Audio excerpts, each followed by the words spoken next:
Bam, how's it going? Welcome. And today I've got a brother of mine. Some of you know him, but if you don't, his name is Andrew Tsuro. And I don't want to waste time by introducing him. I want him to introduce himself.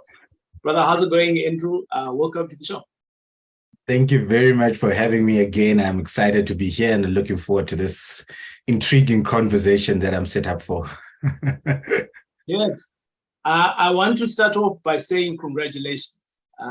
You have done what many cannot do, and you have journeyed, and you are one of those people that I can say that I've been watching for a long time, doing what you do, and eventually somewhere else along the ways, people actually recognize you and they put you in an office, right? So congratulations, brother, and thank you for taking leadership into a different realm. So some of you don't know what Toastmaster is. Andrew of late has taken office. This is you're in your first year technically, isn't it? So you run for Yeah. a year. Yes, correct. Okay. But for some of you, you might not know what Toastmaster is all about. Andrew, let's start off with talking about Toastmaster. What is Toastmaster and how can one get it in? And you as an individual, where are you now in Toastmaster? Interesting question. So let's start off with what Toastmasters is. Toastmasters is a 98-year-old program that has been across the globe and existing, starting off from the United States of America, but now in over 145 countries. And the program essentially is there to help people with the fear of public speaking to find their voice and comfort and confidence in speaking in front of an audience, whether in an interpersonal conversation or in presentations in the working or in business space. And ultimately, we want them to use their voice to become leaders and leaders who are influential in change in the spaces they find themselves in. So very many times we find people from different walks of life who don't have the confidence to speak in front of an audience, but then we almost outcast them. And in this case, Toastmasters is saying, bring those people who have the fear, who stutter, who've got a speech impediment and want to improve themselves, want to be able to find their confidence in speaking in front of an audience. And then let's help them with that particular unique program that has evolved over 98 years across the world in order to ensure that they become leaders in their sphere of influence as a result ultimately. So that's what Toastmasters is. How does one come into space with Toastmasters? Particularly, let's assume you have identified that this is something that you want to develop, this is something that you want, a muscle that you want to train on. You identify or you find a branch near you. There are over 16,400 branches across the world. And so you are able to identify a branch in your local community. Most branches, particularly in the southern part of Africa, we've got a branch in almost every city. In some, we over have 10, 15, 20 in each and every city, possibly downing it down to the community that you're a part of. How do you do this? Just Google for a Toastmasters club near me. You will find a list of Toastmasters clubs that are available to you that you can get on. And the third question, I'm impressed with myself, I remember. The third question was, what office do I hold? Currently, I am serving as the district director, which is essentially the chief executive of Toastmasters across Southern Africa, which is 12 countries that essentially make up Southern Africa. I trust I answered your question. Yeah, you did. Well done, brother. So you are now the chief executive for Southern Africa. And Southern Africa, do we just keep up from DRC coming down to South Africa? Okay, now you're testing the stakeholders that I'm looking after. So we've got Angola, we've got Botswana, we've got Eswatini, we've got Lesotho, we've got Malawi, we've got Mozambique, we've got Madagascar, we've got Mauritius, we've got Namibia, we've got South Africa, we've got Zimbabwe, and we've got Zambia. Beat that. Amazing. Awesome stuff. Now, I think a lot of people, they would look up to you now that don't know you, and they see you being the chief executive now of it's a number of countries with lots of challenges. I would assume Mauritius is in there as well. And I would assume you mentioned Angola, you mentioned Mozambique. Now you've got dynamics of different cultures in Southern Africa.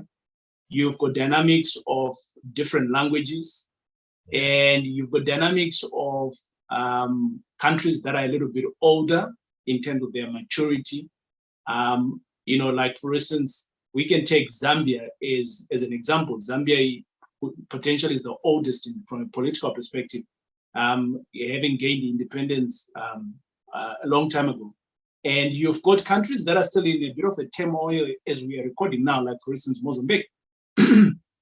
And obviously, each individual, from a mind perspective, is in a different space. And then there's Toastmasters, and like, oh, okay, fine, what can I do? Now, you're talking about it can help you to grow your public speaking. Is that what all it is, or there is more to it? Because, I mean, I've seen the growth of my wife. My wife, she's a Toastmaster herself. I've got a lot of my mates who are distinguished Toastmasters, a lot of them. I haven't just taken the journey myself. One day I will, hopefully. But it's romantically transferred. Don't worry, I understand. I like that. Thank you very much, Mr. CEO. Good. But having said that, where did you start off from before you being a CEO? How did you start off yourself? Interesting journey. So I started my journey 2015. So that was 8 years ago now. 8 years ago, 2015, in a beautiful city of kings in Bulawayo, called Bulawayo in Zimbabwe. And we were actually setting up a branch there. There was no Toastmasters officially in Bulawayo. And my brother in that year, my elder brother in that year, who was in the position of area governor or area director, which is almost like an area manager looking after 4 or 5 branches. He was looking after those branches in Harare. And yet our hometown, which is Bulawayo, there was no Toastmaster. So he found the need to do that.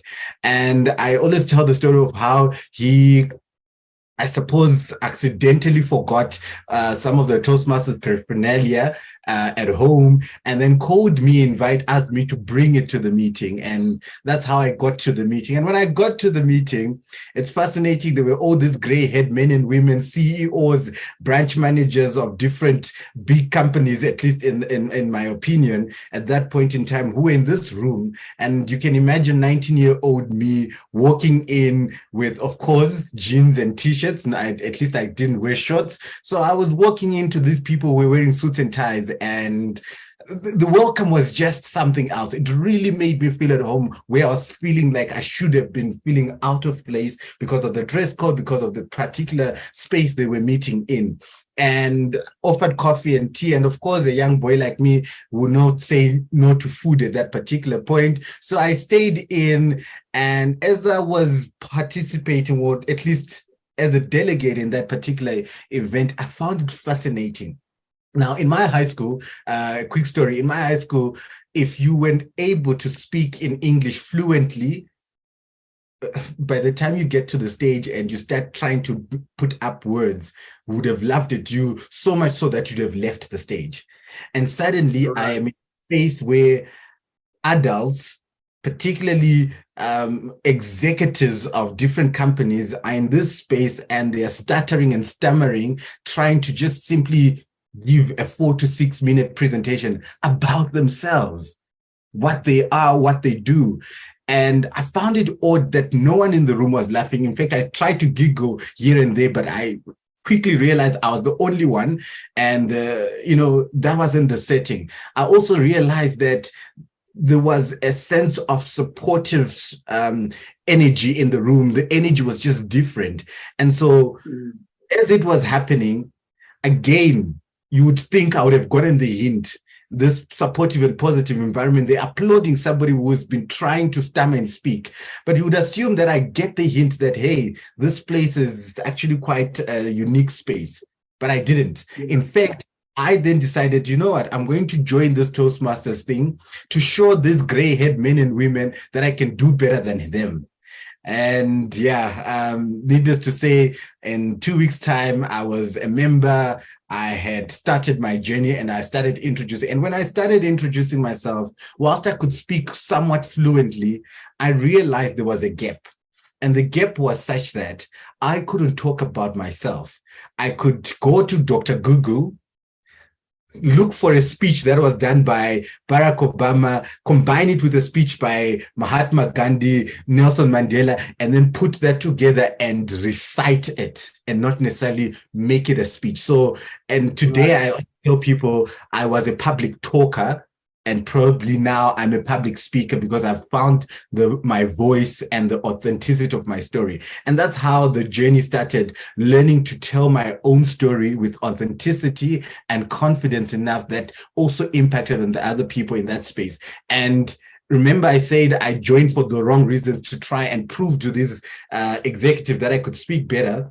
I realized that I was now part of a community where they wanted to see me do well and encourage me to do better. And I think that was one of the key concepts that I found from Toastmasters that was unique, a positive and supportive environment that helped me grow. And that's how my journey started in that setting in a Toastmasters club in Bulawayo, Zimbabwe. So you speak about elderly people who had some titles in their workplaces, which meant that they were higher up in the rank of command. And whenever we look at such kind of people in our societies, and we think that they actually have it all because they are the executives at the work, they are driving this kind of a car. But what struck me there is that they were actually doing self-development. Yeah. And what I'm hearing from you, actually, Toastmaster is not just about you just coming in to learn how to speak, but there's another component here of self-development, which I think a lot of us, we don't understand the power of. Now I'm a doctor, now I'm an accountant, now I am this profession that you got. But how is the self-development of any other thing that you may not have? And public speaking might be one of those things. Because I think at any given time, anyone will be forced to speak at a public at some point in their lives.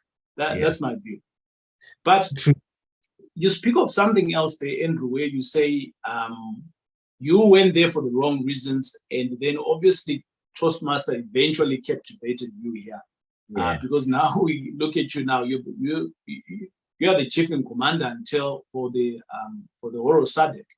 I want to come back to that, where now you're the CEO of this amazing district, or we can say the region of Southern Africa, which has many complexes, right? Yeah.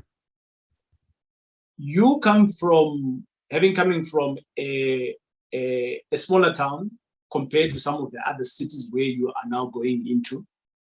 Having started off at a young age, seeing very elderly people doing this, and a whole mix of it, and now you are leading that, and you are leading in a very peculiar moment in our lifetime, where leadership is not just about the title anymore. Leadership is very much about, for me, leadership is being able to serve. If you're able to serve people and meet the needs and serving them, that's where leadership starts off from. But we are seeing in our communities more and more of that eroding. So you got a bigger problem here, Mr. CEO. And I am continuously seeing you pushing that agenda. Now, from the time that you started off 8 years ago, and now growing to where you are, how important is this? I almost want to say this pillar of Toastmaster and leadership marrying together and making sure that wherever we are, be it I'm a 15-year-old, I'm a 30-year-old, and 45-year-old who is driving a Mercedes-Benz, I can able to comprehend this and be wanting to come to a Toastmaster and then be able to self-develop myself and then be able to run it. How important is that in your view? And you highlight the crux of it. So the first thing to understand is that the public speaking is just but the foundation. Right. Public speaking, your ability to communicate is just but the foundation. It's about what you're communicating that takes it further. And we always say we influence people. We say leadership is influence. So how do we influence people? We influence through our words. And so ultimately what we're building are better leaders. Now you would notice that again, when we look at our situation in Africa, when you ask people about leadership in Africa, there are certain words or descriptions or adjectives that come aboard, particularly to name a few, particularly from a recent research I did last year. It was a lot of us, when we talk of leadership in Africa, the words that come to mind is corruption, it is old age, and it is, old ways or old tactics, right? Military tactics, war veteran tactics. Those are some of the typical responses that we find that are coming across board, and they, and it borderline things like selfishness or lack of ethics, right? And and I took into consideration, one of my key elements was to drive the idea of young, ethical, and smart leaders. I abbreviate them as YES leaders. Young, and not necessarily in terms of age, but young in terms of our principles and our approaches, right? We've got to use 21st century tendencies or approaches to serve our communities. Ethical in the sense that you realize that when you're in leadership, it's not about you, although it starts with you. So you are serving other people, and you need to be the first person to be in line to serve, and not waiting for the other way around to say, let them respect me first, then I'll respect them. Be the first to serve in that regard. So I think that's where it comes from. And then in that setting, we are looking at being selfless and not being corrupt in that regard, because I think that's where it comes from. And then the smart part of it is we need to approach our scenarios or systems with smart appreciation, particularly when we look at it, we are always adopting concepts from elsewhere, and yet we have the brains, the mindsets, and the resources to apply new technology, new ideas into our markets with our own ways. And so when I took office, one of the key themes I wanted to run by was redefining leadership in Africa. I want us to redefine leadership based on what we think we need to be able to look at. Gone are the days when leaders were all tall, dark, and handsome, or whatever other phrasing. Let's look at a rainbow. A rainbow, we admire it because of the different shades of the colors that it is. And so what if we started admiring our boardrooms with the different shades of leadership that we find in there? Before we start shunning the guy with the dreadlocks or the lady who comes in whatever form, or whatever the case is, let's build that community. And Toastmasters and leadership it's a match made that on earth to try and build up on that capacity for us to move forward. It's only, in my opinion, leadership that helps us move forward. And leadership encompasses many aspects, right? And those many aspects are what we eventually call personal development, which includes your ability to just be able to present effectively, to coach a community or a team, your ability to share vision, to your ability to strategize, your ability to plan, organize, and control or manage systems. So many of those aspects relating to leadership come into space, inclusive of team collaboration, innovative planning, persuasive mastery, persuasive influence. Many of those things relate on that. And I think that's particularly the crux of it. So if I were to sum it up, I say we are redefining leadership in Africa, particularly because we want to see more young, ethical, and smart leaders on our continent that are taking on leadership opportunities, not only for the title, but for them to see and effect change in the communities they serve. So I mentioned this earlier. I want to say that we are actually living in a very peculiar time in our lifetimes, and where we are seeing more and more influential people in the digital space. And you mentioned that being a leader is to influence, to give words and so on, and to shape some narratives and so on. These days, we almost have that freedom where people can actually just be on their phone whilst they are doing whatever that they're doing, and they can tune in it into any other channel or to any other person who could easily be talking about X. And so it looks like the gates have been opened up for more people to rise up to the leaders. Would you say that someone else who is a TikToker, a YouTuber, what are these other platforms that we see? Any of these other platforms that we are seeing where they have a voice to demonstrate their craft, are those people supposed to also to be coming through to Toastmaster? Without a doubt. In fact, we've had this conversation with a number of our colleagues and the leadership panel, because let's face it, there are people who have the following. If we're to use the social media aspect, we've got people who are following influencing 1 million to 2 million people on one channel. Right. And that's so because of that's bigger than Lesotho, eh? Yeah. Exactly my point, that the people who have the following have the opportunity, or rather have the space to influence a particular community to drive in a different direction. And we know this because we've got, and I think we've had it in our communities, we've had it from not only in religious sects where we've got people who have taken on leadership roles, title or not, but have driven people into very questionable practices. We also find that ourselves, we even have people with that who are public figures, let me put it that way, that have also driven people into a totally questionable, destination. And they've lost a lot, whether losing from a family fabric or losing from a societal fabric. All these people have the opportunities that they can utilize to be able to change where they come from. So I think it's important for us to recognize that they are critical people who've got the voice to share what they need to share, but it's now critical for them to come into the Toastmaster space to then know, how do I responsibly influence people into the right direction? Now, the right direction, we know that one of the skills we have got as human beings is to be able to know the difference between right and wrong.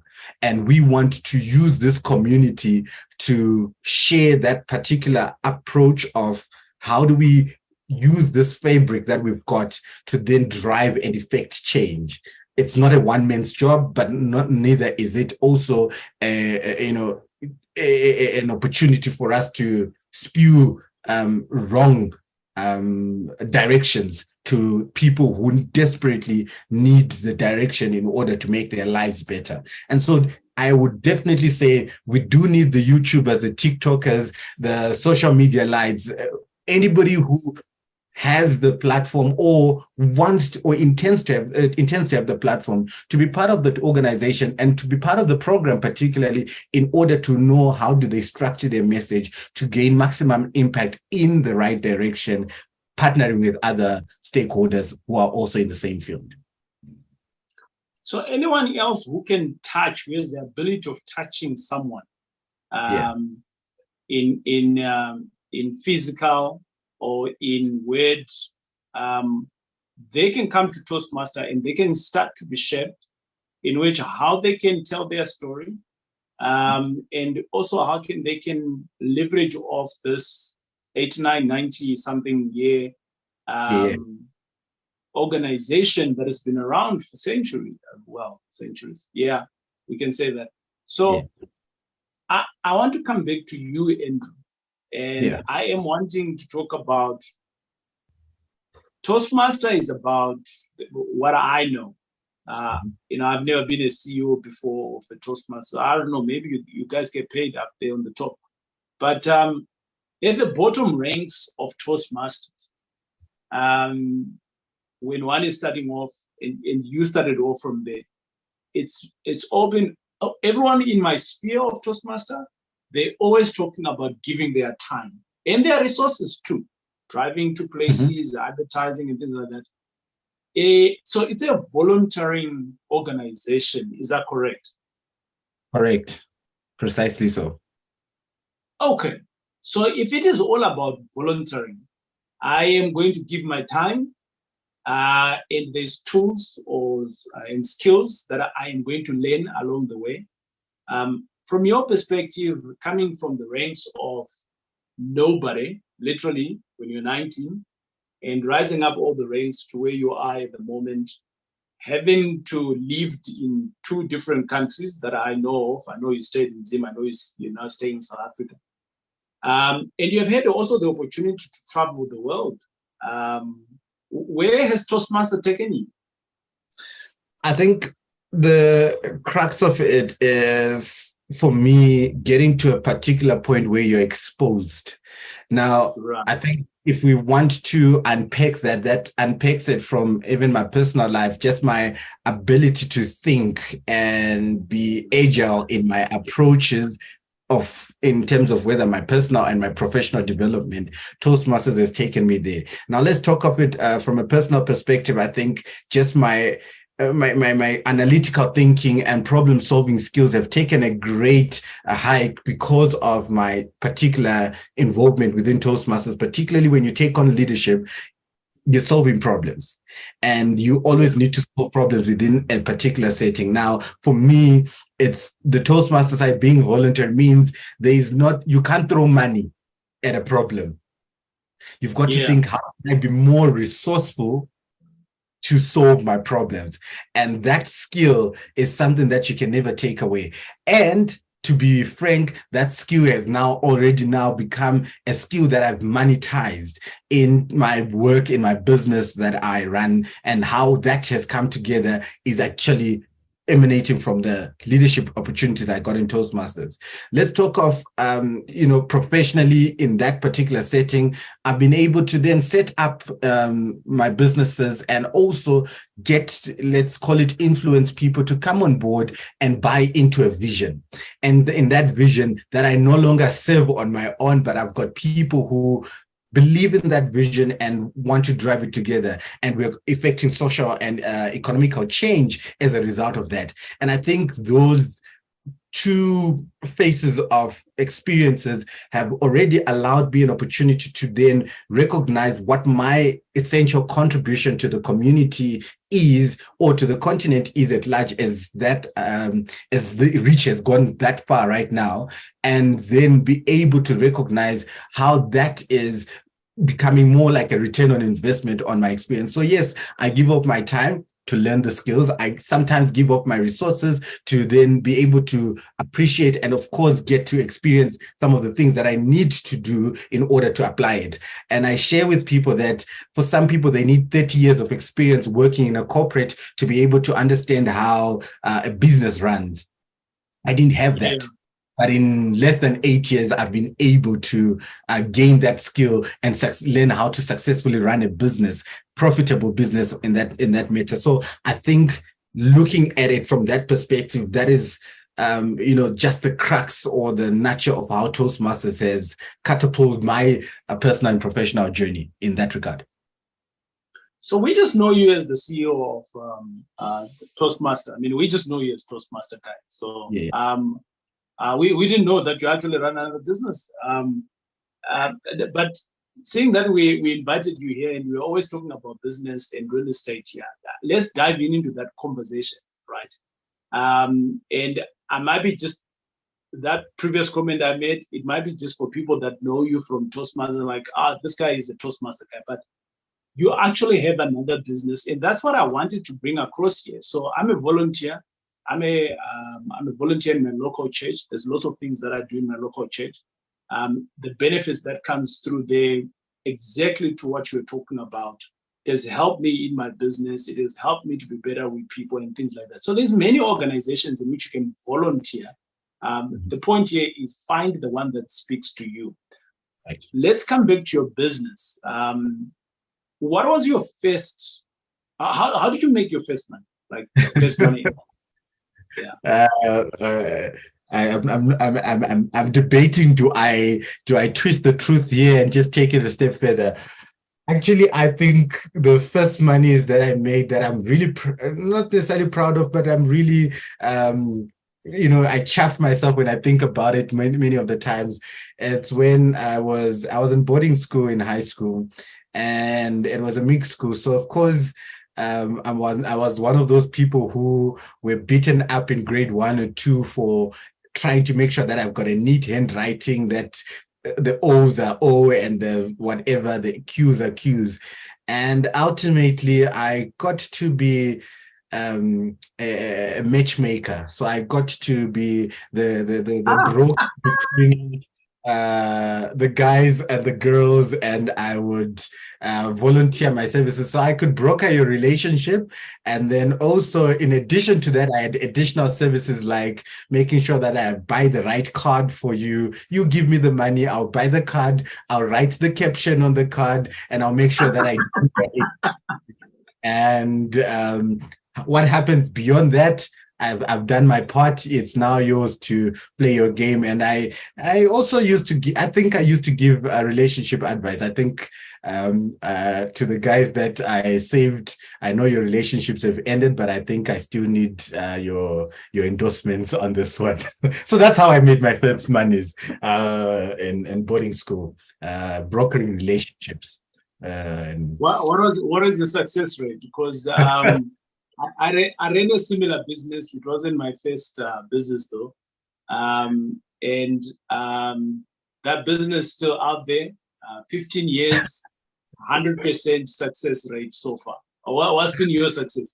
I don't remember a relationship that I brokered and it failed. I suppose there's 1 or 2, but it's 1 or 2 out of I don't know how many. So, and it wasn't my fault. I mean, I pride myself in delivering results, but I suppose I can't do everything for you. So it's one of those. But let's be humble and say at least 95% of the relationship I brokered lasted at least 3 months. Cool. I want us to continue on the conversation of business. I started on a very light note of how you started off making your own money there, but great. What is your business now, and why are you focusing on this business compared to anything else? I mean, Toastmaster, I guess you're a volunteer. You're doing great there. So what is your business now, and why did you choose that business? So currently, not currently, but I am focused on the Entrepreneurs Hub. It's called the eHub. And the eHub focuses on helping a corporate expert transition into entrepreneurship. There's so many people who are in corporate that love what they do, or at least love the field they are in, but they are facing challenges that because of the limitations of the corporate world, and or they're facing the limitations of what they can do, and they don't have the creative license to do what they also think they can expand on. And so they're feeling stifled, and they want to transition into running a business or consultancy or entrepreneurship. And so we are the conduit to help you transition from corporate to entrepreneurship. And the eHub simply guides and facilitates that process through effective mentorship, guidance, and of course, processes and training that allows you to be more effective in that. And speaking of ultimately why that became something that was prominent in my amongst many other things that I do, it was because I realized that we've got great levels of unemployment in our communities, in our countries. I mean, reaching close to almost 40%, if not more now. And as a result, we've got more and more people coming into the system, graduating, but then waiting for an opportunity to serve and work in an organization, but they're not finding it, and yet they've got the skill. And so my interest was particularly to say, let's save the plight of the African and ensure that we alleviate ourselves from the social ills. We've got crime, abuse, and many other social ills that we're facing in this day and age that are as a result that we can almost trace back to unemployment. But let's keep people employed, employed in the sense of them starting employment opportunities, whether it being an IT student starting out with web development or anything along those lines. Ultimately, they will expand their services and they'll be able to employ other people. And so that becomes something that is hugely impactful to the organization. It saddens me. It pains me when I see people or smarter age mates who are sitting at home with their medical degrees or their engineering degrees, and they're just sending out CVs minute in, minute out, and no response. And yet they've got so much value that it can contribute. And some that are already in these workspaces, they're feeling stifled. There's workplace bullying. It's just not the healthy space for them mentally. And they are feeling stuck because that's their only way to get a committed income. And I want to alleviate that in order for people to express themselves fully, professionally and personally, which allows our communities to grow and our countries ultimately to get to a better level through their economic activity. So that's particularly why I am focused on the Entrepreneurs Hub and what it does. Thanks, brother. I think we're going to leave it here, Mr. CEO. You are the 44, right? Yeah, correct. Yeah, correct. Yeah. So you are for us who don't know 44. You are number 44 CEO of Southern Africa, coming through obviously to lead and inspire and make sure that the Toastmaster leads. But I've enjoyed my conversation here today, in terms of how best you can actually become an entrepreneur, and seeing you coming from where you're coming from, I get goosebumps on where you're going to be going, because you are evolving. And as you evolve, you're embracing that. And so are you growing in the process. And I think that's what all of us should embrace. So ladies and gentlemen, if this information has been grateful, this man here, he is everywhere on social media as Andrew Tsuro, and he is everywhere on social media as well as the eHub. And if being in the eHub is your thing, plug in, start learning. If it's being a Toastmaster, you want to get rid of the gibberish, get involved. Obviously, Andrew leads, right, Southern Africa, but you had it. In your local branches, there is someone that you can reach out to. And don't be scared. Do it. There's actually a book that's called Do it. I think it's called Do It Whilst You're Scared or something like that. But Google it anyways. It is I, your boy, TJ. Any other closing words, Mr. Tsuro? I think, thank you for the conversation. I again enjoyed it, and I think it's long overdue. We must have this we must schedule a monthly element to it. But to your subscribers and to the TJ tribe particularly, I think thank you for engaging us to this point. Uncle TJ can be rough on the edges, but hey, he means well. I think that's how I know him by now. And don't worry, you've got this journey. It's yours to win. It's yours to make it work. Victory or the credit belongs to the men in the arena. So let's get into the arena, leave the terraces. 100%. Thanks a lot. And we will catch you on the next video.